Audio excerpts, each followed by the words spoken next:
KBEV Channel 6 welcomes you to the 2020 Beverly Hills Unified School District Board of Education Candidate Debate. I think it's really just being clear about where you're going and why people should be excited to be here. I know what are the wrongs that need to be righted, the solutions to the problems that maybe other people don't realize exist. How can I be the one responsible for making this whole thing work better? And there's been resistance in the education system because it just didn't seem like the most important thing. I want to support all of the students, not just the ones who sign up for counseling. I know how to collaborate and work together as a team and work together towards a goal. I'd like to see the district be perceived as a leader in education. Here now, KBEV's leading journalists, Jackson Harris and Grace Suomi. Hello, and thanks for joining us here for tonight's candidate debate. I'm Jackson Harris. And I'm Grace Suomi. On November 3rd, 2020, Beverly Hills residents will be voting on 3 new board members for the Board of Education of Beverly Hills Unified School District. The 7 candidates include Noah Margot, Frank Chechel, Benjamin Leiker, Robin Rowe, Amanda Stern, Donna Triffman, and Mary Wells. There are a multitude of issues that the new school board needs to tackle this upcoming year, including the improvement of digital instruction and the return back to school, and several other critical issues that will be addressed in tonight's debate. All 7 candidates joined us earlier for a one-on-one interview, which are currently on KBEV's YouTube channel at youtube.com/KBEV6. They will also air on KBEV Channel 6. Grace and I will ask a series of questions, followed by an order in which candidates will be answering. But first, each candidate will have the floor for their 90-second opening statements. We'll be first beginning with candidate Robin Rowe. You may now begin. Thank you, Grace. Thank you, Jackson. I'm very excited to be with you at KBEV. I actually have a background in television broadcast. I was a technical director for news at NBC for a mid-market station and built the studios in Chicago. However, most of my background is as a research scientist, that I build things. Becoming a professor was unexpected for me. I ended up teaching at the University of Washington and the Naval Postgraduate School. And the reason that I'm here today is that I'm very concerned about the budget. We seem to have a lot of money, and yet it isn't spent on teachers and buildings. And also about innovation, that COVID has really turned education on its ear, and we need to be much more innovative in what we're doing in our schools. Thank you. Thank you. We will now be moving on to candidate Mary Wells. You may now begin. Hi, my name's Mary Wells. I've lived in Beverly Hills for the past 13 years. My family's lived here much longer. My mother-in-law, Luann Wells, grew up here. She went to Hawthorne and Beverly Hills High. I'm married and I have 3 children. My daughter, Sydney, went to Beverly Vista and she graduated from Beverly in 2016. My professional background is as a construction manager. I work with Beasley Management, and before that, I worked at the Walt Disney Company, bringing to market a new business model where I worked with national retailers such as Walmart. I also have my business degree from USC. For the past 4 years, I've been working on the Citizens Oversight Committee, overseeing over $700 million in voter-approved funds for Measure E and BH for the modernization of the schools. And during that time, what I've realized is that the board needs someone like me with my background, with my experience as a construction manager, my business acumen, and my financial expertise. I'm a proven leader and team builder, and I'm able to focus on the many issues that are facing the district at this time. In addition, I have been the only candidate endorsed by all 5 city council members, as well as the BHEA and the Chamber of Commerce, and I'm really happy to be here today, so thank you for having me. Thank you. We will now be moving on to candidate Donna Triffman. You may now begin. Thank you so much. Good afternoon to Grace and Jackson and all my fellow candidates. Good luck to you. It is my pleasure to be here. Thank you for giving me and everybody else this forum to explain why we're running for the school board. I am a lifelong resident of Beverly Hills. I graduated Horace Mann in 1981. I graduated Beverly Hills High School in 1985. I currently have a daughter who began the high school on the computer as a freshman. My professional background is that I am an attorney. Specifically, I am a Deputy Public Defender 4 for Los Angeles County. I have been an attorney for close to 25 years. I work in public service. I am an advocate for the voiceless. I humanize those people who are most hated and have done the most heinous things among us. And I promise to be the advocate and the voice for the kids and all the stakeholders in this district. I believe in the excellence of BHUSD. I strive for the excellence of BHUSD, and I'm sentimental about this district. So thank you very much for having me here and giving me this forum to express my ideas. Thank you. Thank you. We will now be moving on to board member Noah Margot. You may now begin. Thank you, KBEV, for putting this opportunity together. As they say in these times, may it go viral. I am Noah Margot, and it has been my sincere honor to serve our community during my first 2 terms, but the work isn't complete. School districts, which have always been about learning, are now about surviving, but surviving isn't enough. To truly evolve, we must transform. And transforming education has to come from inside the classroom. It has been said that the kinds of things that are easy to test and easy to teach are also the kinds of things that are easy to digitize, automate, and outsource. Therefore, we must let go of the teaching to the test approach and become a forward-thinking institution of 21st century learning, an institution where all of our residents see our schools as the best choice for their children. This transformation will require vision and leadership with a healthy dose of professional development and, most importantly, experience. I bring that experience as a former teacher, a contractor, and a 2-time board president. I want our graduates to be unlike any class before them, not just academically accomplished, but cognizant of inclusiveness, concerned about the environment, and armed with a creative and forward-thinking approach to problem solving. We must inspire our students to become informed, resilient, and well-rounded citizens. Graduation from Beverly Hills Unified School District should not mark the end of our children's educational path. Rather, it should signify the beginning of the true test that is life. Thank you. Thank you.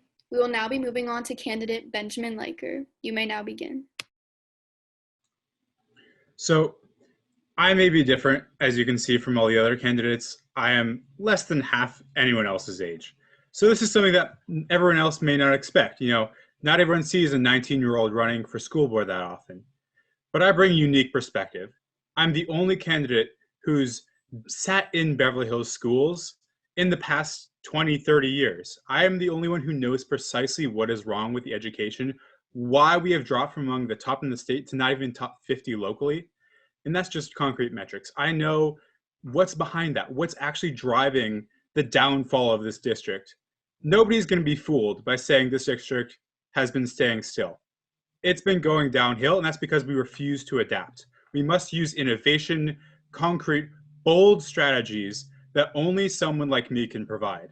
I bring 15 concrete details on my website, Leiker2020.com, that no other candidate provides, including recreating and remodernizing the entire education system, going net zero in 10 years, creating unique pod learning systems for our elementary schools, and a concrete return to school COVID program, which will continue past COVID, which is something that is important for the continuation of education. I'm about the details. I'm about concrete, innovative policies that nobody else can provide. And that's what I'll bring as a member of this school board. Thank you. We'll now be moving on to candidate Frank Chechel. You may now begin.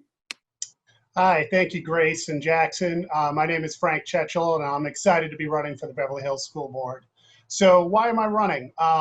This is a district that's facing massive challenges. We've got huge infrastructure projects going on. We've got reconfiguration at the middle school. We've got dispute with Metro and a subway being built underneath our high school. And then you layer the pandemic on top of all of that. It's not hyperbole to say that this is the most challenging time the district has ever faced. So why do I think that I'm the right choice? I believe my background and skills make me uniquely qualified for this point in time for the school district. First, I'm an actuary and a financial executive. I have risk management experience. finance experience, business experience, over 20 years worth to bring to bear, help develop plans, execute on those action plans, and deliver for the school district, deliver great education. Second, I'm a passionate public servant. I've been deeply involved with the AYSO over the years, and this summer, I worked relentlessly with the Return to Learn Task Force to try to return our kids safely to school. Third, I have a temperament for the job. This may be most important. I've been up in the boardroom, involved in multi-million-dollar negotiations. I've led multi-year project initiatives, and I've been down on the soccer fields getting yelled at by Beverly Hills parents, and I've handled all of it. I know how to keep my cool in all of those environments and deliver for the school district. Thank you very much. Thank you. Next, we'll be moving on to candidate Amanda Stern. You may now begin. Hi, thank you so much, KBEV, and thank you. It's so nice to see all the candidates in one place. So I am Dr. Stern, and I manage all sorts of school districts. I've been in and out and around virtually every LA district or related district in the last 20 years. And when you have a pandemic and you have 3,000 or more children who have to go to their rooms, I feel like you really need a school and child psychologist to organize the remote learning and the ramifications of learning when we do eventually come back. As a newcomer, I do believe that part of what we need to do is get on the board. I'm not there yet, but I want to be there and analyze what the problems are before I unilaterally say, this is what we need to do and this is what we need to do. However, I do have a sense of some of the things that I really do want to accomplish. One is that I do believe that the pandemic is not the new normal, that this way of living does not have to be the new normal. And I think that we can look forward to ways to get back to campus once the governor and the state gives us the okay. But at that time, it's really going to be important that we analyze what the decrement is in the achievement, because there will be a loss. And we need to analyze and monitor what we need to do to get back on track. As a school psychologist and a child psychologist, I feel that I'm more than well equipped to address those issues. And also, I want to address some of the issues that have to do with emotional and mental health for all of our kids, not just the ones who go seeking help, but all kids. And I am a professional. Thank you. Thank you all. And now we are going to review a couple of rules for this debate. Each candidate will have 90 seconds to respond to a question. Candidates will answer in the order we have determined. Candidates are allowed to respond to other comments for a maximum of 60 seconds, but otherwise we will move on to the next question. When your time is up, you'll hear a beep. At the end, we have one individual question for each of you to answer. Starting with our first question. What experience do each of you have that uniquely qualifies you to sit on the school board to make major calls regarding our education? Starting with board member Noah Margot. You may now begin. Thank you, Grace. As I said in my opening statement, I was a public school teacher for 10 years in LA Unified. I still hold a multi-subject credential with the state of California. And I've also have served on the board for 2 terms, serving as board president also during both those terms. So I think those on its own, even though I also have construction and contractor experience to lend a good point of view to that program. But being a teacher and being on the board are excellent prerequisites for this job. And at one point, I didn't have that experience being on the board, but now I have it. So I think it plays in well on how to be diplomatic, how to deal with unions, how to deal with city council, and continue to help serve the students of this community.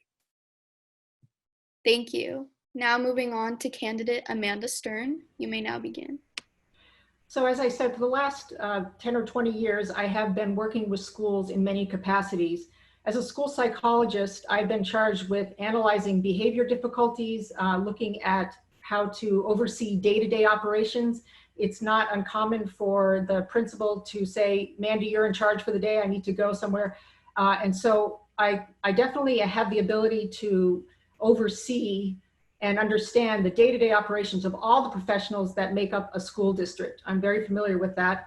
Also with my training from Harvard University, I understand all of the different developmental stages of different age groups. And I have personally and professionally assessed all sorts of different age groups so that I can analyze different learning disabilities and learning profiles. So I understand students very well. I also am not unfamiliar with irate parents and the drama that can come when parents are dealing with difficulties with their children. I definitely am a team player, and I am someone who is known to be calm.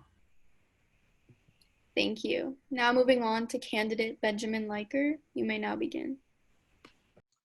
So the obvious thing is that I'm the most recent person to have attended Beverly Hills schools. I attended K through 12 at Rodeo and at Beverly, and I know what it's like to sit in classrooms at Beverly Hills schools.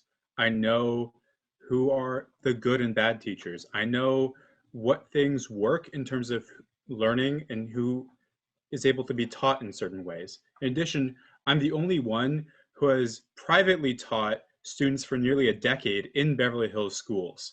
I'm the only one who has worked on pandemic legislature in Washington, D.C. I'm the only one who has created and managed violence intervention and prevention programs, as well as sexual assault survivor support programs. I'm the only one who's a director of a reproductive justice organization. I'm the only one who has worked on creating specific STEM nanotechnology-based education through a nonprofit. And thank you.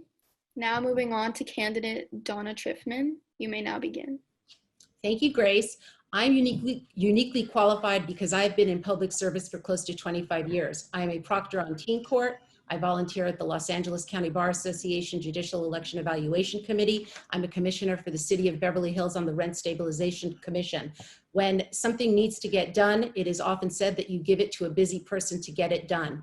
I will get it done. As a lawyer, I am also charged with learning about many, many different areas of law, and I have expertise both in psychology, adolescent brain science. I was a supervisor at the East Lake Juvenile Delinquency Court for 3 years, from 2016 to 2019. And because of all of those areas of expertise, I am uniquely qualified to contribute creative and innovative ideas to education. My daughter is currently experiencing the Beverly Hills Unified School District. I have firsthand knowledge of the difficulties of distance learning, what needs to happen, what needs to get better. Thank you. Thank you. Now moving on to candidate Robin Rowe. You may now begin. Thanks, Grace. So we're in a time of change, and I'm the only one here who has experience all my life in change management. The people that are telling you, the candidates that are saying what great experience they have are all giving you their experience at things that are pretty much irrelevant, that have all changed, that we're no longer going back to the way things were done. And we have a school that has tried to look back to the 50s of this is how to run a school. And we need to be a little more modern. So I train Navy officers in how to do the latest advances in distance learning. I am the chair of an international standard that is setting the standard for innovation. I am the chair at the CFO Alliance for how to do risk analysis. I have the right type of experience as opposed to all the great experience that other people may have, but is not really relevant. Thank you. Now moving on to candidate Mary Wells. You may now begin. And make sure you unmute your mic. Thank you so much. I'm uniquely qualified as a candidate for a variety of reasons. And one is, it is my experience that makes me uniquely qualified. As a construction manager, I work with many different experts in many different fields and bring them together to problem solve and to achieve a common goal. And working in that manner, I have to bring different people with different expertise, different agendas, and different personalities, and be able to get them to be in a team game. And that's a team game, and be a leader so that they can accomplish what we want to accomplish as a team. And that never is out of date, in my opinion. It's problem solving, it's negotiating, it's managing a budget and a timeline to achieve a goal with quality. And when I worked at the Walt Disney Company as well, it's the same experience that I had. It's working on a team and achieving common goals with many different obstacles that come into place and being creative to solve them. Thank you. Now we're going to move on to candidate Frank Chechel. You may now begin. Thank you, Grace. I think the key piece that I would point to that makes me unique, sets me apart, is my business background, my finance background.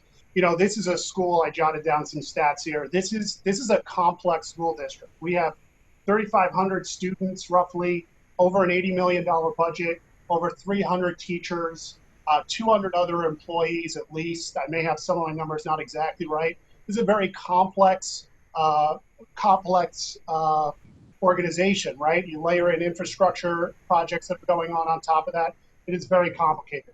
That's what I do all day in my day job.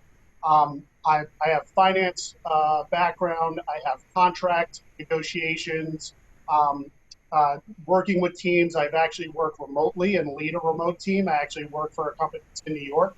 I understand how to lead remote teams and work through some of the remote issues. And working through regulation. Financial services is very heavily regulated. So a lot of the things that we think we can promise actually need to work through regulation. So those are some of the reasons. Thank you very much. Thank you. And you now will all have 60 seconds to comment on other ideas and opinions. Thank you. I just wanted to correct the record. Mr. Rowe made a comment that none of the candidates have here with change management on a scale that he's referring to. I want to add that I was board president during the time that we reconfigured this district from 3K8, 4K8s into now a middle school and 2 elementary schools. And that's about the biggest change management job a district will go through if you don't count the construction. So I just wanted to put that for the record. Thank you. And just to redirect, that change was necessary because the district is declining. We're getting smaller. You said you don't mind declining enrollment. I don't consider that a success. I just want to hop in on that comment. Declining enrollment is, I think, a symptom of a greater problem, not necessarily a central problem itself. Declining enrollment is just one sign that this district is going down. It's not becoming better. And that's something that, Noah, as an incumbent, is on you. And that you're saying that you're bringing the school from a place of, right now it's okay, but you should get a better, bring it on the rise. Well, you've been in office for the better part of a decade. How come you haven't done that already? We are trying to bring the school district into the future and innovate. And so far, you haven't done the things that are at our fingertips now in the 20th century. Zoom is just now being used. It's been used in other respects in healthcare for years, and now just the district is getting on this. Now just we're starting to use these educational softwares that's been available for nearly a decade. That's not being ahead of the curve, that's being behind the curve. We need to start to get 10 years ahead. I think part of the reasons that the enrollment is declining in our school district is because of the fact that our facilities are unattractive to families. We need to bring back our families to the school district. We need to get our facilities completed. And Mr. Margot, you were in fact on the board during the time that these construction contracts and that these facilities were being planned. And so yes, I agree with Mr. Leiker and Mr. Rowe. You do have your record to answer for in terms of the construction. Thank you. Benji, yes, I recognize the fact that our schools have to be much better and have to be improved. My record has support for, first of all, going 1-to-1 in the entire district, creating STEM, expanding honors, and now this year expanding AP opportunities. We are working, it's something that doesn't happen overnight in a school district. I won't bring up declining enrollment because we can talk about that later. And as far as the construction program, Donna, yeah, we completed Horseman. We are on track, perhaps early, and we'll be hopefully saving money on the first 2 buildings at the high school. We've started our Rodeo. Everything is in motion correctly to get those projects started. It took a long time when that original bond passed in 2008, long before I was on the board, for anybody to do anything and get the projects going. But if you do wind up getting into the seat, you will have a better understanding of the timeline and how it works. Understood. Isn't it true though, Noah, that you recommended that the roof not be replaced at Horseman, and that when it was finally completed, that the roof then leaked and it was something that had to be replaced eventually? No, it wasn't the board. It was the program management at the time. The other company before the current one recommended the roof not get redone at the time. I see. Thank you. Okay. I'd like to step in if I could. I wanted to clarify, Mr. Likert was saying that he's the only one who's authored or been part of certain programs in schools. And I want to tell you that I have been part of whole district-wide anti-bullying policies. I've also conducted multiple grief support groups for teachers, parents, and kids of all ages regarding the Sandy Hook tragedy. So I just wanted to clarify. Thank you. Okay, we're now going to move on to the next question with Jackson. So now to the second question. What efforts will you make to ensure that the students' and teachers' voices are not only heard but considered? What unique new method will you introduce to better communicate with teachers and students in order to actively migrate their concerns on the school board? So we are going to start off with candidate Mary Wells. You may begin. Thank you so much. Well, I think it's very important that the board is hearing the voices of the students and the teachers and how the programming is going. I would hold the superintendent accountable to make sure that the programming is successful, but also make certain that we are creating avenues for regular check-ins with the superintendent and the principal to be hearing the feedback from the teachers and the students on how the programming is going. And then I would expect the superintendent to be reporting that back to the board and what measures they're taking to address those issues. Similar to this issue would be, for example, the time spent on Zoom that a lot of the students and teachers have been talking about since they started the remote learning program. And I think that those avenues have been heard. Thank you. Now we will move on to candidate Benjamin Likert. You may begin. So I think first and foremost, the voices of students and families as the primary taxpayers should be held as utmost importance. You know, right now there is a student board member, but they don't have voting power. Under my leadership, that would change. Not necessarily for all matters, but there should be a way for them to make their voices heard. You know, right now, student elections are basically a popularity contest. That needs to change, as civic engagement is of utmost importance for future success and therefore for current success. We need to make sure that the students have their voices heard. We need to make sure that families have their voices heard by keeping our inboxes open, by carrying out daily Q&A sessions, and by hearing from teachers too. You know, teachers need to be able to be heard. You know, the union with teachers not union, everyone can't be silenced. That is all your time. Next, we will go to candidate Amanda Stern. You may start. I think one thing that we've all learned in the wake of this pandemic and the remote and distance learning is that there are multiple fora in which people can discuss and get their viewpoints across. Now, kids have known that for a long time when they post on Facebook, or not Facebook, but Instagram. And that is a valid way of sharing, getting your voice heard, and different ways of sharing and banding ideas. So we need to honor the way that kids of different ages express themselves and socialize, and that has, for better or for worse, become a largely digital means. We also need to have ambassadors. We need student ambassadors, as we do for the board. We need teacher ambassadors. We need different point people that come together and share their thoughts. But again, there has to be different formats for sharing. The digital means, written means, and in-person meetings are very important. Thank you. We will now send it to board member Noah Margot. You may begin. Thank you. Some nice ideas floating around here today. There have always been means to contact the board. Beside board meetings and public hearings, emails, that's not the problem. I think the problem is whether somebody feels comfortable contacting the board, whether somebody feels comfortable because they feel there's retaliation going on in the classroom. There's a lot of people who do not step up and speak, so the board isn't aware of items unless things get serious. We should never have to wait that long. There are, like Amanda said, so many digital means right now to contact each other. There's Slack, there's all of these wonderful, easy things to use that could be set up. We can go into that, but I think that we have to create an environment where people are comfortable communicating and comfortable communicating the problems as well as the successes, because it'll make it easier for us to address those, hopefully fix them and move forward. Thanks.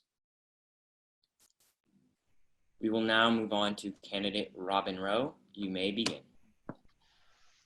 Okay, well, this is an exciting question. How are we going to give the students and teachers more voice? Regarding the students, I see KBEV as being central to this. Right now, we only have a small fraction of students that participate in KBEV. I would radically expand that program. I come from a broadcasting background. I got my start at a station that is very similar to KBEV.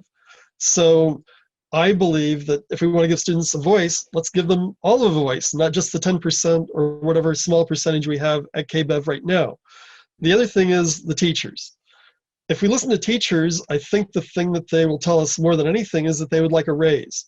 I would give the teachers an across-the-board raise to bring their salary up to what is a comfortable living in this area. I would not ask teachers to work for a reduced wage, which we are doing now, and without explanation because we have lots of money. Thank you. We will now move on to candidate Frank Chechel. You may begin. Thank you, Jackson. I really appreciate this question. This is something that is one of the 3 parts of my platform is around communication and transparency. Everyone I talk to about this school district universally says communication is not where it needs to be, right? And I'm being nice. Students, teachers, community members, administration, everyone is uniform in that feeling. So to me, what I have on my platform is we need to do a full communication audit, right? To understand from folks how they want to be communicated. Second, then we need to build a strategy and execute on it. And third is we need to leverage technology. Some of the simple things are, we can all agree from a student and parent perspective, Aries is not the solution that we should be using for communication. Our learning management system, that was a total train wreck with Schoology. We had to pull that out after 2 months. Let's get a new learning management system. I think this is a key piece of why I'm running for the school board. Thank you, Jackson. We will finally go to candidate Donna Triffman. Thank you so much. Thank you so much, Jackson. This is actually a great question. And I agree with Mr. Chechel that communication is a very, very important part of being on the board and being an advocate for the kids. The district mission statement states that the district first is an advocate for the kids and for their education. And in terms of transparency and communication, I was the first candidate to provide a transparent forum via Zoom. That's actually how I did my launch. And I will be having another one this Tuesday on September 29th. In terms of communicating with the students, finding out what their issues are and how they're doing, especially now, I think it's important to send out some surveys every month and ask them the important questions. How are you doing? Are you learning? What can we do to better your position and better your Zoom experience? So communication is very, very key, and I am very transparent at all times. Thank you very much. Thank you, guys. Now we will open it up for candidates to respond to other candidates for a maximum of 60 seconds. I will go. One more thing I do want to, 2 more things actually I want to say here. One is that I think that parents are actually leveraging social media from a communication standpoint. I've heard different opinions on how we should leverage that going forward. I actually think that should be a big pillar within our strategy. Again, I've been thinking about this deeply, and I think it's a really critical part of solutions. Is why it's part of my platform. I would also argue that Zoom coffees were not invented with Donna, with respect, Donna. I think we've all had Zoom coffees. So I think if that's the solutions, I don't know that that's going to get it done. Last, I would say board communication, agendas, not having to sit through a 4-hour meeting. Can we get a summary of the board communication and board agenda? That's another thing that I would like to add to the communication platform. Thank you very much. Respectfully, Frank, no, I agree with you. I do understand that everybody else has had Zoom coffees and Zoom conversations. I am always available, and I was the first one that provided that platform and recognized the importance of the communication with the community. Thank you very much. I'd just like to fact check you on that. My first online event was more than a week before yours, Donna. And I would confirm that it was on Facebook Live. Correct, Ben. I mentioned specifically Zoom Coffee, where I could take questions and it was unscripted. I don't believe that yours was that, but if it was, that's great. Okay, congratulations. And also, I'd like to Oh yeah, go ahead, I was just going to ask you, Mr. Leiker, as a student, did you feel that there were opportunities during the time of your days in school? Because mine was back during the invention of the printing press. But for yours, did you feel like there was a necessity for more communication, that as students you weren't getting the information that you wanted? So the primary ways of getting communication, especially with the board, was through going to board meetings. You know, I'm sure you remember what happened with Mr. Berkeley back then. But really the main way of getting information was going and sitting in on board meetings and taking the stand and making speeches really to make our voices heard. Whereas now it really needs to shift towards digital communication. You know, I agree with Frank on definitely with the transparency of how it needs to be shifting. You know, if you look at the district website, just to view district policies, you have to navigate a maze. It should be clear. It should be right there. Thank you for answering the question, Benji. I think everybody's made great points. We have made strides with the Director of Communication with utilizing different things than we ever did before in the last couple of years. Absolutely everything has room for improvement, and I look forward to entertaining audits or ideas to see how we can make it better for everybody's experience. I do find that during this Zoom COVID period, people are kind of turned off from looking at the screen at emails or anything that they don't have to. So it's kind of hard to communicate a message just during this moment in history. So we are now going to move on to Grace with the third question. Okay, the third question is how do you think online learning is going? What direction do you see it taking? Or do you support shorter days and less screen time, or recommend pushing a return to in-person education as soon as we meet the state's parameters? First, we're going to start with candidate Benjamin Leiker. You may now begin. So one of the major platforms about my campaign is safety. We need to make sure that it's safe not just for students, but as well as their families and for all district staff. We can't rush just back to school because students can act as vectors for transmitting the virus, even though they may be asymptomatic. We need to make sure that when they return to school, it's in a form that they won't spread it to each other, and that it's in a way where there's routine testing, there are mandatory vaccines along state guidelines, and the online, when there is the hybrid education still, we need to make sure that it's with software that is up to date, that is compatible with their learning styles and learning abilities. It's not a one-size-fits-all system, and we shouldn't treat it that way. Thank you. We will now move on to candidate Donna Triffman. You may now begin. Thank you very much. So I actually started my quest to get on the school board because I really believe that kids need to be in school and in person. And with that said, as a lawyer with litigation skills and critical review skills and critical thinking skills, and one who has deep respect for the law, I believe that we need to get back to in-person learning as soon as possible based on the guidelines and the laws that are provided by the state of California and the California Department of Education. I think that we need to be prepared to do that, and I am prepared to execute the smooth transition. I do not believe that we need to wait for a mandatory vaccine. I agree with Mr. Leiker. This is not a one-size-fits-all. I believe that there is a little bit too much screen time. I think that the kids are getting some headaches and some eye strains. I think there needs to be a little bit more creativity and innovation as to how things are presented online, and that includes perhaps a little bit less screen time. So I'm a proponent of traditional in-person school, but only following the law when it's safe according to the law, not subjective points. Thank you.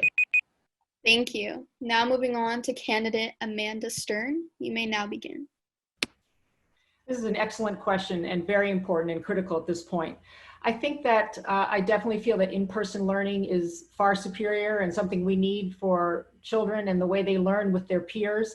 I do agree with Ms. Triffman that we absolutely cannot go back until we get the okay from the state and the governor, and that we meet certain metrics for health and safety. However, I do feel that there need to be efforts when possible to distill some of the hysteria that is going on among adults when it comes to kids returning. I think that, and that's a whole other question, a whole other matter, but I think that there is a lot of things that work against us that prevent positive steps forward for kids going to school. However, it does depend on the metrics given to us by the state and the law. Remote learning is a lot better than it was last spring, but it still falls far short. And I think that we cannot underestimate how much children need to be with their peers physically, and they need to be moving, and they need to go from one place to another to get their muscles moving. Thank you. We will now move on to board member Noah Margot. You may now begin. Thank you. Online learning, the way we're doing it now, is never going to be the substitute for in-person learning. We're doing the best we can to duplicate the efforts, to set up schedules that we can shift into when people do go back to campus. All the other candidates said the right things about county and state guidelines, getting kids back safely. I don't want to rehash that. I think what we need to do, though, is continue to look at the effectiveness of online learning, because in case this virus goes the distance and our school year is extended at home, or as I like to call bedroom high, then we have to be better at it. We can't just throw our hands up and say, okay, we've got a system in place, let's let it go. We can't. We have to be on it all the time. Improvements. You guys have talked about reduction of screen time. Absolutely. More physical activity for kids. Absolutely. Those are things that we have to take seriously now. I hope that at least we can get kids back to campus to do physical activity in small cohorts sooner than indoor learning. That would be good for the kids to be able to have some experience exercising. Thank you. We will now move on to candidate Robin Rowe. You may now begin. Okay, so the question is, what about return to school, and are we ever going to get distance learning to work? First off, I would say that with the return to school, the way that we know whether a child has asymptomatic COVID-19 is through X-ray, and that damage looks much like vaping. So for those who are okay with their kids vaping, it's okay to send them back to school. The damage is very similar. I don't think that's okay. Also, as a scientist, I would point out that we've been having pandemics for thousands of years. They happen about every 100 years. We had one in 1918. It lasted till 1920. We've never emerged from a pandemic in less than 2 years in the history of mankind. So there's a lot of magical thinking that things are going to come back to normal much faster, but it's a political decision, and as one candidate put it, a decision in the law that's decided not by scientists. Thank you. Now moving on to candidate Frank Chechel. You may now begin. Thank you, Grace. Great question. I think you started actually with online learning, and I really want to take a moment to thank all of the teachers and all the administrators, because it is not ideal, as Noah said, but it is working. I am so impressed with the delivery of education that is happening right now under very, very trying circumstances. Can it be improved? Absolutely. We need to learn as we go. I work remotely, as I mentioned earlier, every single day, and you have to try different things and you adjust as you go. So I think there's opportunities to make it better, but overall, I've been very, very impressed. In terms of returning to school, I'll leave it here, which is the data is changing daily. Who do you want out of this group making decisions for your kids and for your community? I'm a risk manager, I'm an actuary, I understand the data, and I understand how to make proper risk management decisions. That's why I think I'm the right choice. Thank you. Now moving on to candidate Mary Wells. You may now begin. Thank you so much. In answer to the question with regards to the online learning, I agree. I think that right now it's been working thus far. I think it's a challenge, and certainly, of course, everybody would agree, I think for the most part, that in classroom, in-person learning is the ideal way to be learning. But right now with the online learning, I think we are going to have to, as Frank said, learn as we go. It's been improving even from the beginning of when school started. I think we have to have regular assessments. We have to have the teachers continue with their training and collaborating with each other about how this is working. And I think it's really important, as we said earlier, about the communication with the teachers and the students about how the program is working and not working, and what changes need to be made along the way. I think we have to stay focused on delivering the highest level of education that we can during this online learning time. Thank you. And now you will have 60 seconds to discuss other ideas. You may now begin. So I just wanted to address Frank's comment about how he is a risk manager. And in my understanding, risk management issues does not equate with presenting and giving kids education. Risk management issues necessarily implicate legal liability. So when we're talking about who we want to represent the kids and be an advocate for their education and be a voice for them, I think that I'm uniquely situated to do that. And it's not based on numbers, it's based on heart, it's based on experience, and it's based on advocacy. Thank you. I also just want to add that I think that when we evaluate remote learning and how it's going, we definitely need to have a system in place that assesses where the kids are. And just like we do in regular school, you need someone like me who is trained in assessment and understanding data so that we can see, you know what, the kids aren't reaching the certain benchmark that a typical fourth grader should be meeting at this point. And that is something else that has to be part of the conversation. How do we assess English language arts, mathematics, and other areas so we know where our kids are and if remote learning is working? We will not know unless we have data. Thank you. So responding to that, when you get individual teachers, ask someone who has taught, young kids, middle schoolers, high schoolers, you can just see via the eyeball test whose abilities are where. And as my pod system works, when you have students who go in groups of 4 to 6, they stay with each other with students of similar intellectual and academic abilities, they learn in similar ways, they can grow together at paces that may end up exceeding what is expected of them. When they do that together, they can also receive instruction remotely in more efficient ways. Instead of having, one parent have to buy, or pay an individual private instructor $30 an hour, you split that among 6 students, suddenly it's $5 an hour, and you can get that in-person learning remotely without having to risk putting them all in one huge classroom together. And this can be extended beyond when we do return to in-school, where they stay in these pods where you don't have that inter-classroom transmission.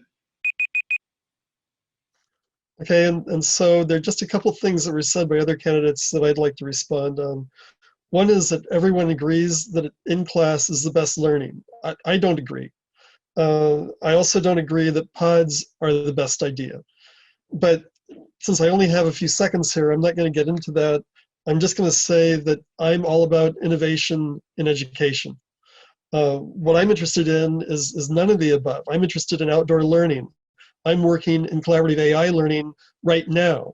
So if we want the most advanced education learning, I am the candidate. Thank you. Now we're going to move on to the next. I was going to take my time, and I don't know if Frank had tried to get in a couple times, but I don't want to interrupt you, yeah. Frank. So Noah, you go first, and then I'd like to just respond real quick. Okay, if this COVID pandemic has taught us anything, it's that learning doesn't necessarily have to take place inside a brick and mortar building. There are kids that are going to be successful outside of that environment. There are kids that are going to struggle outside of the environment, which reminds us all that all kids learn differently. Benji pointed it out. You look in somebody's eyes, you could tell what kind of learner they are. I had 4th and 5th graders for 10 years. It's absolutely true. Some of them would benefit from online learning. Some of them would benefit from being amongst their peers. We have to be able to be innovative as a school district, recognize that, and now say, we have the tools to do all of it. So how do we implement all of this to make sure our students are more successful? And I'll just add, Robin, I think stated earlier about the history of pandemics and how they do last about 2 years. And I've seen some similar data. We're already starting to see some second surges happening in Europe. I'm a data person, and we need to learn from all of the data we're learning in real time. So Don, I would disagree and say that that's exactly what we need for right now, and wishing that we could go back to the schools is not necessarily a strategy. I do think elementary kids, we're seeing data that the elementary kids are less of a spreader than junior high or high school kids. Certainly college has been a different experience. I think we need to use all of that data to help us make the best decisions going forward. Well, the thing is that the county actually puts forth the guidelines and the laws They're the ones who compile all the data, and they are the ones who actually rule and will tell us when it is in fact safe to go back to school, not our individual opinions. I definitely am wishful that we can get back to in-person learning as soon as possible. And I think there does need to be a distinction for the littles. Thank you. Thank you. Now moving to Jackson with the next question. The school board and the teachers' unions have had hiccups the last few years in regards to contract negotiations and the newer idea of reopening campuses during a pandemic. What do you propose doing in terms of easing relations with the educators of our district? You will begin with candidate Donna Triffman. You may begin. Well, this is a great question for me. I believe in open lines of communication with the teachers and the school board. As you may know, Jackson, union negotiations is a very, very singular and independent kind of negotiation, and people have to be trained as to how to negotiate. I am definitely a person, and I would be on the board, who would kindly and reasonably speak her mind, and I believe that we need to have very collaborative talks. I'm accustomed to dealing with a lot of different personalities in my professional life, and I always collaborate and know how to negotiate into a disposition. We need to keep lines open. We need to be able to negotiate, but we need to keep the best interests of the kids at heart, because this is what it is all about. Thank you. We will now move on to candidate Robin Rowe. You may begin. Okay, so the question is, how do we make teachers feel safe coming back to a dangerous school that lacks ventilation and gives conflicting messages depending on whether you're a lawyer or a scientist on what safe is? I'm actually a teacher advocate. I'm the only candidate who says teachers should get a raise. I'm going to listen to teachers. I'm going to make sure that they do feel safe. I'm not going to be a hard negotiator. I'm not going to be clever. I'm not going to guilt them into coming back and putting them in a situation where they're uncomfortable. Because not only is that unfair to teachers, it's not fair to kids to have teachers in school who are afraid to be in their classroom. It doesn't work. We will now move on to candidate Frank Chechel. You may begin. No, great question, Jackson. I think at the end of the day, this will be a negotiation that we're going to need to work with the teachers. We can't be oppositional with them. I've said a couple of times in my campaign, look at great organizations, whether they're in the public sector or private sector.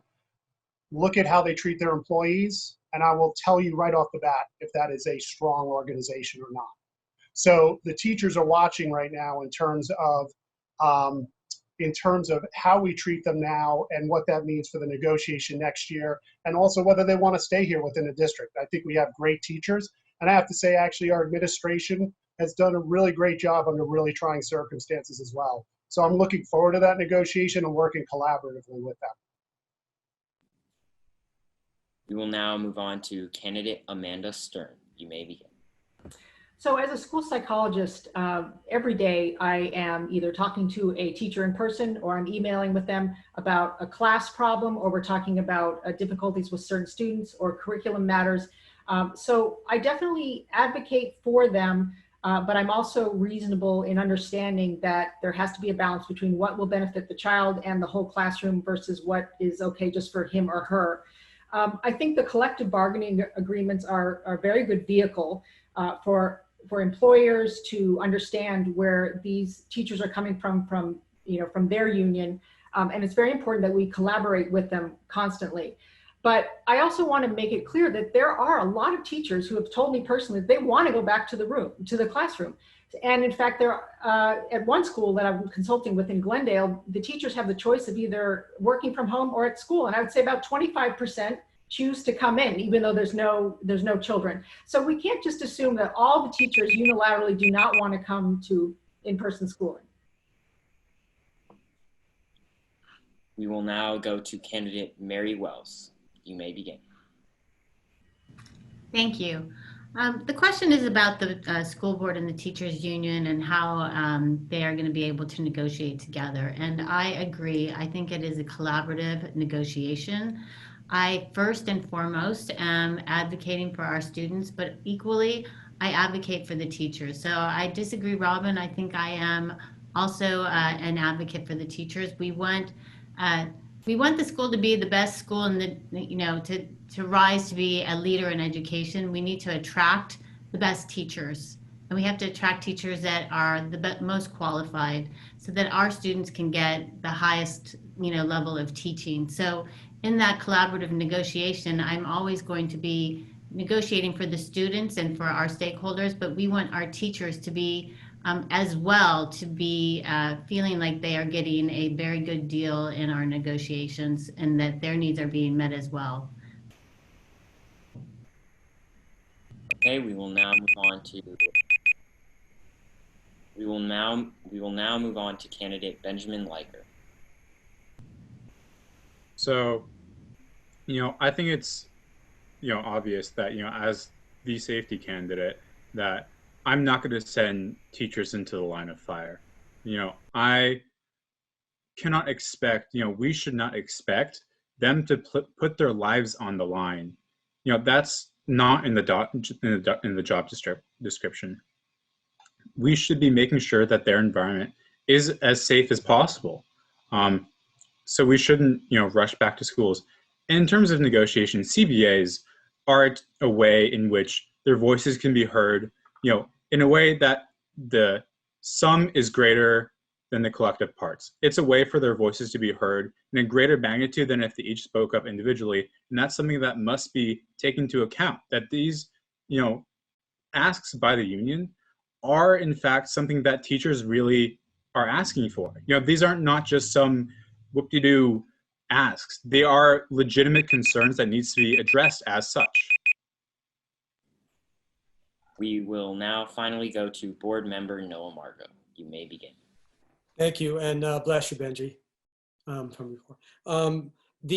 The union, in endorsing me a sitting board member for 2 terms, sent a message that I haven't ruffled their feathers yet, which I think is a good thing. I have a terrific relationship, not just from my experience as a teacher, but from the fact that I treated them fairly. I think teachers need to be treated as the rock stars that they potentially all can be, because most of us give 1/3 of our children's childhood to them.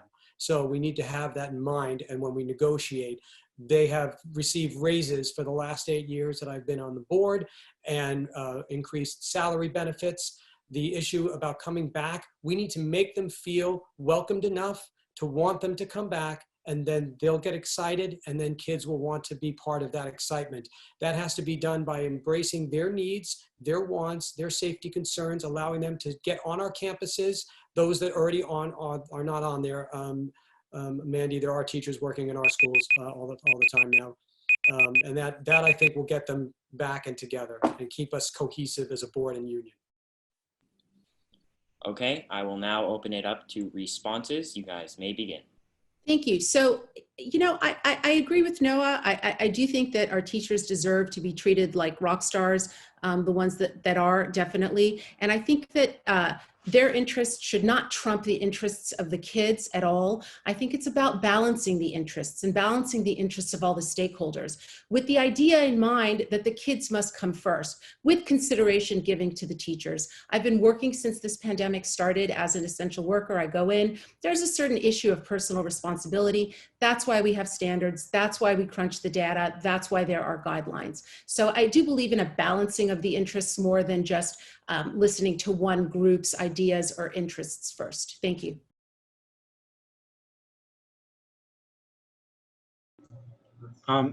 Something I also want to comment on what Noah said, that teachers have gotten salary increases for the past 8 years, he said.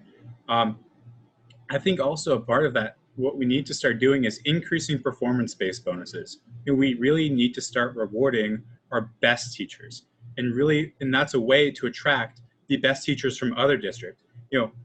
I'm not sure, the current way that salaries are structured, but definitely increasing the emphasis on that is something that we really need to consider doing.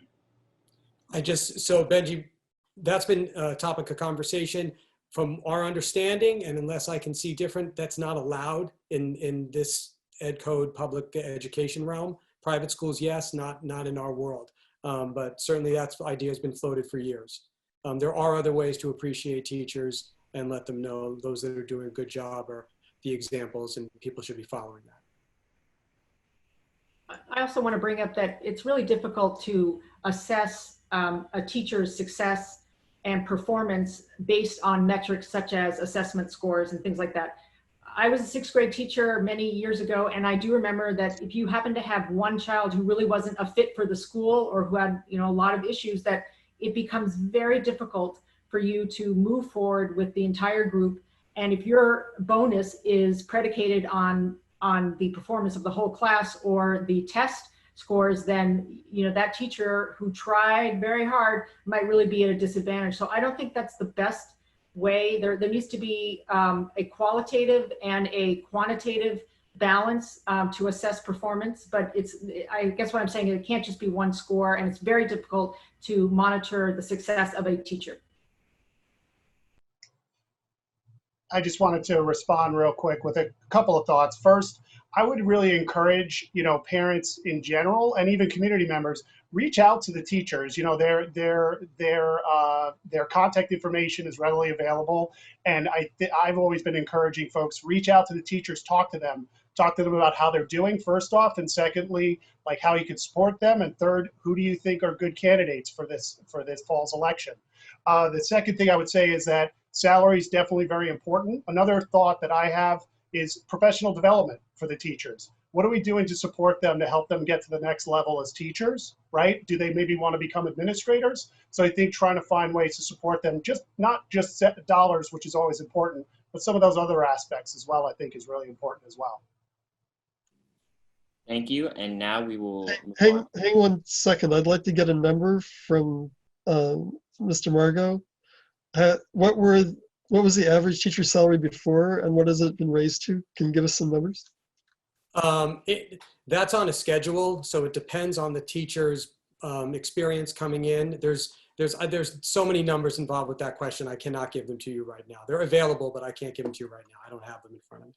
Okay, the number that I've seen is just under 70,000, and a comfortable living in LA is 74,000. Does that number make sense? As far as a starting salary, yeah, that would make sense as a starting salary. There's a reason that unfortunately most of our teachers don't live close to the district. I don't think that's starting. I think that's average, but you would know the number better than I. Like I said, it's starting if a teacher has a college degree, if they have different professional development prior to even becoming a first-year teacher, it bumps them up on the schedule. So I wouldn't be, like I said, I don't want to quote any numbers that I don't have in front of me. Okay, no problem. But Rob, to your point, yes, they're not getting paid enough. But right now they make up 85% of our budget is salaries. And just to follow on Noah's point, I'd just say real quick, it is a table, and I do think it is significantly higher than 74,000. Again, I don't have it in front of me, but the average salary is significantly above that. Okay, we are now going to move on to Grace with the next question. Okay, the next question is many graduates from the class of 2020 were unhappy with their way the drive-by graduation was executed. While the administrators at Beverly did the best they could given the situation, how would you go about planning the middle school and high school events that students so look forward to when social distancing must be considered? In other words, if we do not completely go back to in-person school by the end of the school year, what efforts will you make to simulate events such as prom and graduation, if any? Starting off with candidate Frank Chechel. You may begin. Love this question, Grace. Agree, last spring, last summer was really heartbreaking. This fall has been heartbreaking for you guys as seniors. We want to do better for next year. I would say I don't even want to consider the planning yet. I want to get you guys on campus in other ways even before that, right? So there may be opportunities. I think first thing is sports. AYSO is actually opening up and starting to do drills. Now they're doing it at La Cienega right now, but they're waiting to get an exemption from LA County to be able to use some of the school fields. Fingers crossed that they'll get that. But I think that would allow things like VAPA and athletics to potentially get started, maybe not games, but socially distanced practices, which would be great to see. So then beyond that, I think there's lots of opportunities for us to do things outside. We're getting smarter. To Robin's point, I think this is going to be a long-term chronic thing that we need to manage. I'm hopeful, but hope isn't a strategy. But I think there's lots of creative solutions we have to make this graduation the best one ever. Thank you. You, Now you can moving on- hold me to that, Grace. Thank you. Moving on to candidate Mary Wells. You may begin. Thank you so much. I think that it's really going to be about coming up with creative solutions and ways to work around what everyone has in their minds now. I think in some ways, this isn't a unique time. We don't know what things are going to look like from day to day. It could change in a month. No one really can predict. I think in some ways, during this time, it's also going to be about reframing what those expectations are for possibly some of these events. So to Frank's point, it's about looking at what are the opportunities outside? How do we work within the parameters and the limitations that we have to keep everybody safe, but to achieve the goal of creating socialization and community and having these events. So, you know, it's like having a drive-in movie night for the kids, and maybe that's like a drive-in movie prom night. I don't know. It's thinking about things. What can we do that are out of the box thinking, that are for new events that can achieve those same goals? Thank you. Moving on to board member Noah Margot. You may begin. Thank you. This question really touches home because both my 8th grader and my senior last year were in the crossfire of this situation. And it was just very disheartening for them. I think right now we should be contacting the county health department and beginning to have them work on a plan and any contingency between a regular graduation and a virtual graduation, and have them have approvals for what they'll allow. So we don't have to get tripped up at the end and saying, nope, we're not going to be able to do this. We can know now. We can figure out these things in advance of next year, and I think that would help. But like everybody said, this is day to day now, so we can plan a little bit. We can execute come spring. Thank you. Moving on to candidate Robin Rowe. You may begin. Okay, so the question is, how do we make graduation a better experience? Well, we've had the suggestion of having a drive-in movie. I probably don't have something a lot better than that. I think that the graduation experience, while it's important, is not as important as something that I am involved in, which is mentoring students in college. I am a LEAP mentor. That means I mentor students that are at USC, UCLA, Caltech, and I think that, you know, given the realities of what we have to deal with, that we really need to focus on where the children are going to college and where they go next. And I would love to have a great graduation party, but I don't have a solution for that problem. Thank you. Moving on to candidate Donna Triffman. You may begin.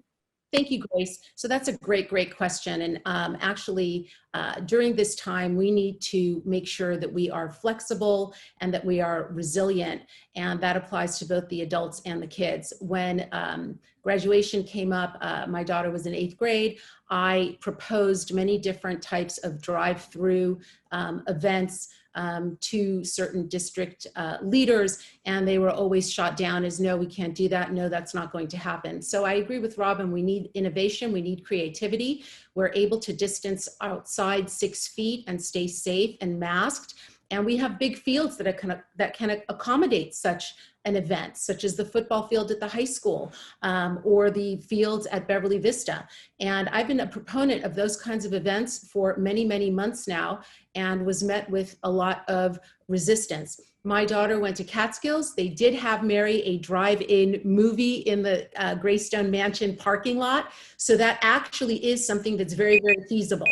So thank you very much. That would be my suggestion. Thank you. Now moving on to candidate Benjamin Leiker. You may begin. So, as a recent, student at Beverly, I know what it's like to go to Norman's games, basketball, football games. And what makes it so exciting, what makes it so electric there is these crowds, these closely packed student sections where, when there's a first down that you didn't expect, the crowd goes crazy. And when you have social distancing, that just, the electricity isn't there. There's no spark. And certainly when there's no sports. But really what you have to do is, when these county guidelines are back in place, especially with things in graduation, you have to look at how it's been done in the past. My graduation was out on the football field, And we had our chairs set up, kind of like in the stadium seating where they're right next to each other, where those can pretty easily be moved and reconfigured to be 6-7 feet apart to comply with county guidelines. To students, really the important part is getting that experience to say that they were there and not to have that robbed from them. And we really need to be cognizant of that. Thank you. Now moving on to candidate Amanda Stern. You may begin. I think we really need to take a moment to realize just how sacred some of these events are that I sort of now realize I took for granted, how amazing it was that I was able to go to prom, I was able to go to graduation, and that so sad this last spring, that is absolute tragedy on a social and emotional level for a lot of these students. Today, I held a drive-by birthday for my 14-year-old, and I can tell you there was mixed emotion. He wasn't too into it. And I said, well, how come you didn't socialize with them when they were driving by? And he said, well, I talked to them all this morning online and on the screen, and we played games, so I didn't need to see him. So it gave me feedback, and it taught me something new, which is that we can't make assumptions of necessarily how our youngest students or how our students now experience some of these social events. Now, I'm not saying I don't want it to be how it traditionally is in person, but there are different ways that our students are finding it to be socially rewarding and gratifying to hang out or to be with each other virtually. And I'm saying we shouldn't rule that out, but also use the fields for sure. Thank you. We're gonna now open up an open discussion to discuss issues. So feel free to join in. A couple things here. One, I would say, and this is one of the things I would put forward. I think there's pros and cons to this, but for me, this is very real for me. I have a daughter that's in 8th grade. I know there's some who are parents within the district and some who are not. But for me, I think that emotion and I come back to Ramad's comment, like it is real for some of us, and I think that is something that's important to bring to the board. The second thing I want to say to Mandy's point is, are we doing this? I think Jackson and Grace and the other students here, they are super resilient. They can handle so much. And at the end of the day, we want to do this safely. And is it important for the kids, or are we doing it for ourselves, right? And we need to think about the community as well as the kids, right? And that is really, really important. So I think we just need to balance all of that. And I think Jackson and Grace, whatever we do, it's going to be awesome. And I love your feedback to figure out the best way to make it awesome. Thank you, guys. Thank you. And now we will send it to Jackson, who will start our set of individual questions for each candidate. Thank you all for your responses to the roundtable questions. We now have individual questions for each of you to answer. You will each have 60 seconds to respond. Starting with board member Margot. You've sat on the school board for many years, serving as president twice. Why should voters elect you to sit on the board again? You may begin. Thank you, Grace. First and foremost, it has to be experience and institutional knowledge. I do have a track record, and although there will be people that don't agree with everything the board has done, and I don't say me, I say the board, because nothing can get done on a board without at least 3 votes. So in the last 8.5+ years, we have accomplished so much, and I have been in the middle of all that. There is nothing that really substitutes for experience, but there are other seats as well, and people will come in bringing their backgrounds into the board, and we welcome that. I look forward to continuing my work, continuing transforming education, because that is the most vital thing that we need to do to move this district forward. We have been stagnant. We have to move in a different direction. COVID has given us the opportunity to do that. We can come back to campuses, and these schools can start looking different, not just physically, but what's going on inside the classroom. I can make that happen. Thank you. Thank you. Now to Jackson. Candidate Triffman. Community leaders need to act as role models for the students of Beverly Hills Unified School District. How do you answer for the bullying allegations towards you in the Beverly Hills Weekly cover story last week? Thank you, Jackson, for that very, very important question. I am a professional. I am a consummate professional. I would not be able to get along and have a stellar reputation in the criminal justice community and in most of the Beverly Hills community if I was not able to get along with everyone in a professional and reasonable manner. What was presented in the Beverly Hills Weekly were slanderous untruths. I have great relationships with teachers, and I don't think that parents need to be afraid of contacting teachers. All parents should be scared of retaliation and expressions of revenge and giving out confidential communications. Those are untrue. 32 families signed on to a letter that had to do with the teacher who was substandard, and that teacher was terminated. As in regards to other comments, those are simply untrue. I am not engaging in a negative campaign. Candidates who have people working on their campaigns that are making phone calls are in violation of the election code 20440, and I run positive campaigns only. Thank you. Okay, thank you. We will now move on to Grace with the next question. Candidate Liker, you are the youngest candidate by far in this election. Many voters don't think they should trust someone who hasn't completed college yet. What is your response to them? To be honest, I don't view my age as anything but a positive.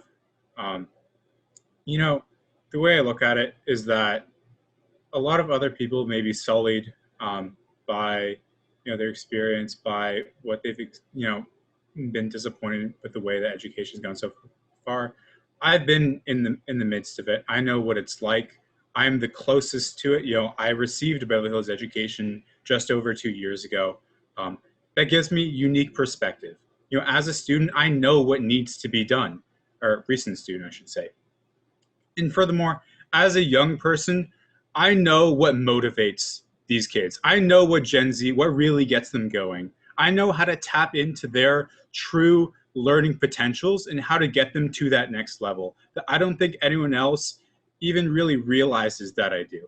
That's something that I've been trying to convey my entire campaign, that I am the innovator. I am the future. I am how to bring this school district into the next level.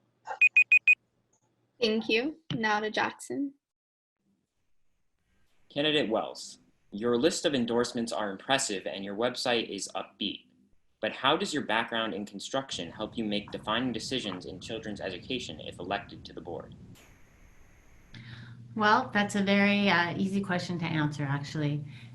In working as a construction manager, I am representing owners, and what I'm bringing together is a team of experts in many different fields. And I can bring together an architect, interior designer. We are working within the city and within the guidelines and regulations within a city to achieve a project and a goal to build something.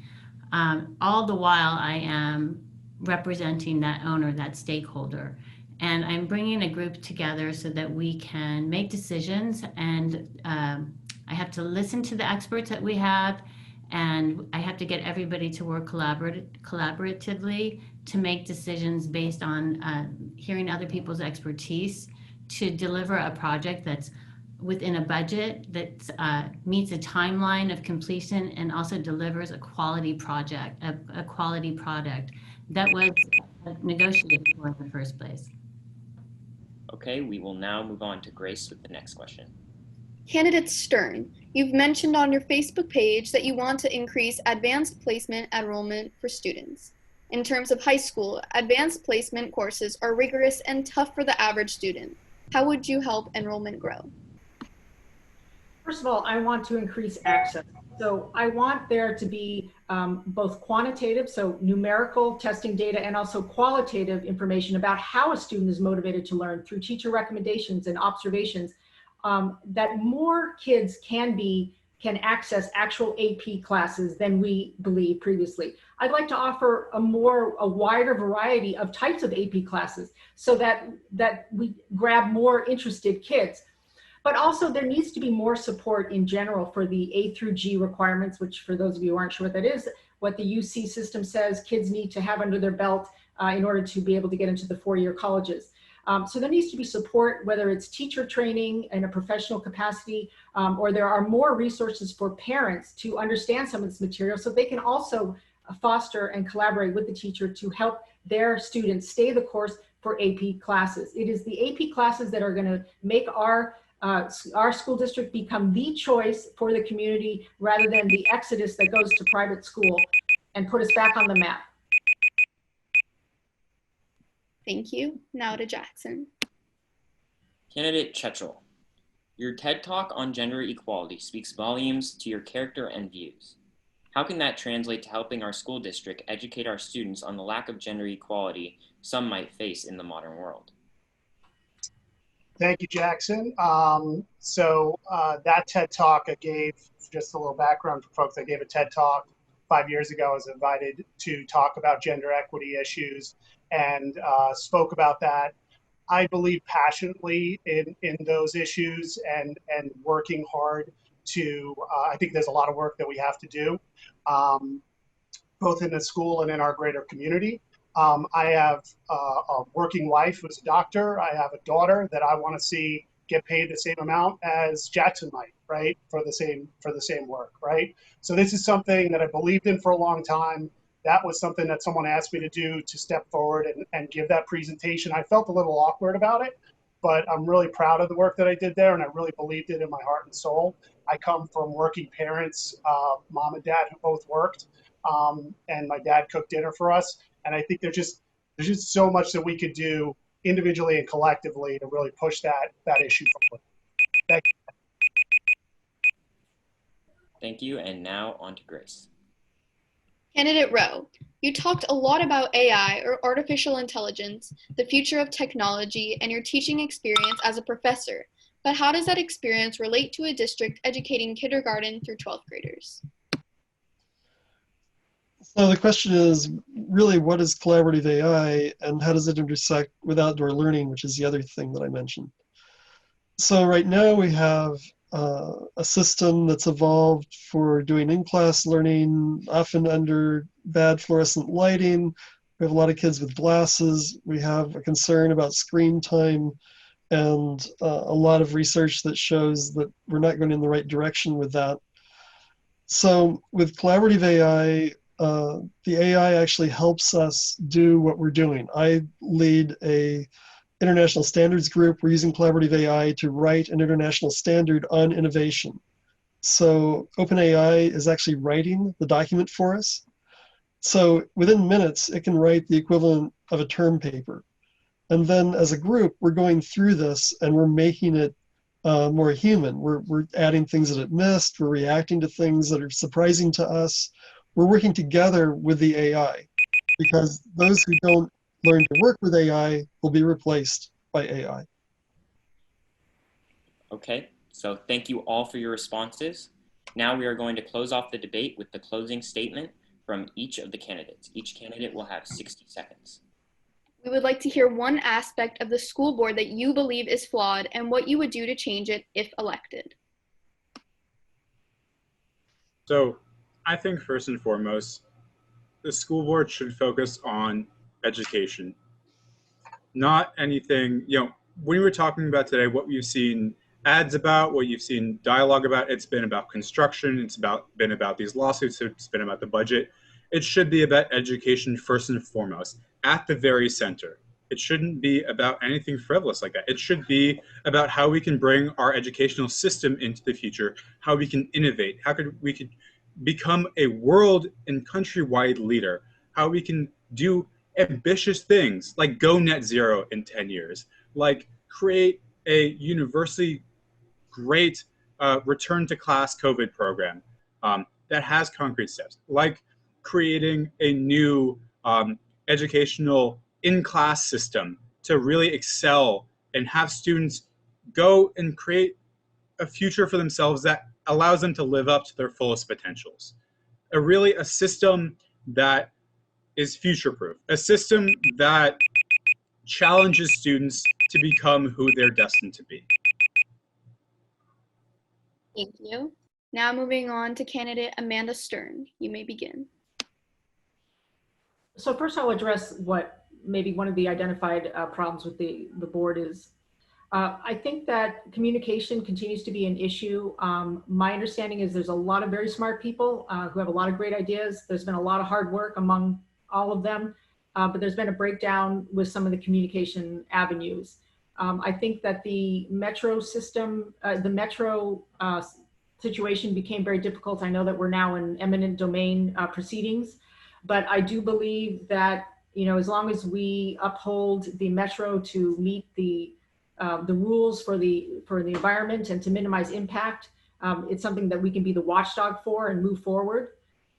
So that is one of my identified areas, is the communication. Do you want me to go to my closing statement now, or? Okay. So in closing, I think that one of the reasons I came forward is that, as I said earlier, if you send about 3,000 kids to their room for upward of a year because of the pandemic, you really could use a child or school psychologist such as myself to really help manage that, and also manage the hopeful and eventual return back to campus. Again, I want to identify, when I get onto the board, some of the achievement gaps and remediate. Thank you. Now moving on to candidate Frank Chechel. You may begin. Thank you, Grace and Jackson. Really appreciate everything you guys are doing. Great job today. The aspect of the board, I touched on communication as the key piece, but I have to say, overall, the board has laid the groundwork for a huge opportunity for us. It's all right in front of us with reconfiguration and the infrastructure happening at El Rodeo and the high school. There's a real opportunity in the next 4 years to really change things around. And it does come back, I think what Ben said, to education, right? Delivering, if we got to get the math scores better, right? So what we need to do is coordinate the middle school with the high school to start to deliver a better curriculum. And then we can get to Mandy's point of getting AP classes or doing more around data science, but we got to do with the basics first. So I think it's all in front of us. The board has left us the tools to get it done. And I'm super excited to be the person to do that for the Beverly Hills School District and for the students. Thank you. Thank you. Now moving on to candidate Donna Triffman. You may begin. Thank you very much. You guys did a great job today. Thank you for inviting me. In terms of what the board flaw has been, I've said before that I will not be a Monday morning quarterback. Each board's dynamics are different to the people that are seated there, and I am not one to judge another person's performance in that regard without having other more inside information. In terms of my closing statement, again, thank you very much. I think that I hold a platform of putting the kids first. I am proud that I am a candidate that can bridge the gap between all of our community and bring them together. I would not just represent one segment of our community and be the voice just for that one segment. As I've said before, I believe in our striving for excellence always. I believe in our striving for innovation, education, and you, the kids, must come first. Thank you so much. Thank you. Now moving on to candidate Robin Rowe. You may begin. Okay, so there are two things that I want to accomplish that seem like they're in opposition, but actually are together. One is innovation in our schools. Distance learning is 10 years old. People who think that this stuff is new are behind the times. So there's much more innovation that we can bring to schools than people are even aware of is out there. The other is budget. We don't seem to spend our money wisely. That affects our ability to innovate. It affects our ability to pay teachers. It affects everything. So innovation and budget will be my focus. I'm Robin Rowe, and thank you, Jackson and Grace. Thank you. Now ending with board member Margot. You may. First of all, thank you, Frank, for your comments. Thank you, Grace and Jackson, for your work today. I appreciate it. The boards I have served on have been in a crisis mode for so long. Metro, reconfiguration, and now a pandemic. We have adapted and pivoted to keep the district afloat. It's time to move beyond and bring education back to the top. But the biggest flaw in any school board is when issues become about board members and not about students. And that has always been the case, and that is on a national level. This board that I've worked on over the past years has balanced the budget every year, created a $20 million reserve. We commenced and completed massive construction projects. We reorganized our entire district. We became a complete one-to-one technology district. We maintained a strong relationship with our union. We added STEM, financial literacy, honors, and more accessible AP courses to the curriculum. We have completed pathways to our several career technical educations, which now will benefit our students and our rankings, but we need to evolve. It's time to transform, and I plan on being a part of that transformational process. Thank you all. Thank you. And now to candidate Mary Wells. You may begin. Thank you so much, Grace. Well, what I'd like to say is that I think that what the board could have been doing better, I think they've already started to make this great stride towards a strategic plan, and having approved a strategic plan recently, I think is a huge improvement for the board and is really going to make a difference going forward. I think that for the first time they have a strategic plan for the first time in maybe 10 years. And as a construction manager, as a person who is a project manager and brings people together, I really believe in having infrastructure and having a plan and a long-term strategic plan. My greatest skills are bringing people together, listening, and problem solving. And I am able to do that as a leader, as a team builder, and I can help the board focus on the many issues that they are facing in the near future. And I think that I am very pleased to know that the community feels and has validated that they as well feel I'm a qualified candidate to be on the board, as evidenced by the many endorsements that I've received. So thank you so much. Thank you, Mrs. Wells, and thank you to all of the candidates for the insightful responses. That concludes the 2020 Beverly Hills Unified School District Board of Education candidate debate. We would like to encourage voting eligible viewers to visit vote.org to check your registration and to find out where you can vote. And please stay tuned for our special coverage and special reports on the Norman News regarding the upcoming election. Thanks to all the candidates who joined us tonight and our senior producers for producing the show. Good night, everyone. From KBEV 6, I'm Jackson Harris. And I'm Grace Suomi, and we will see you next time.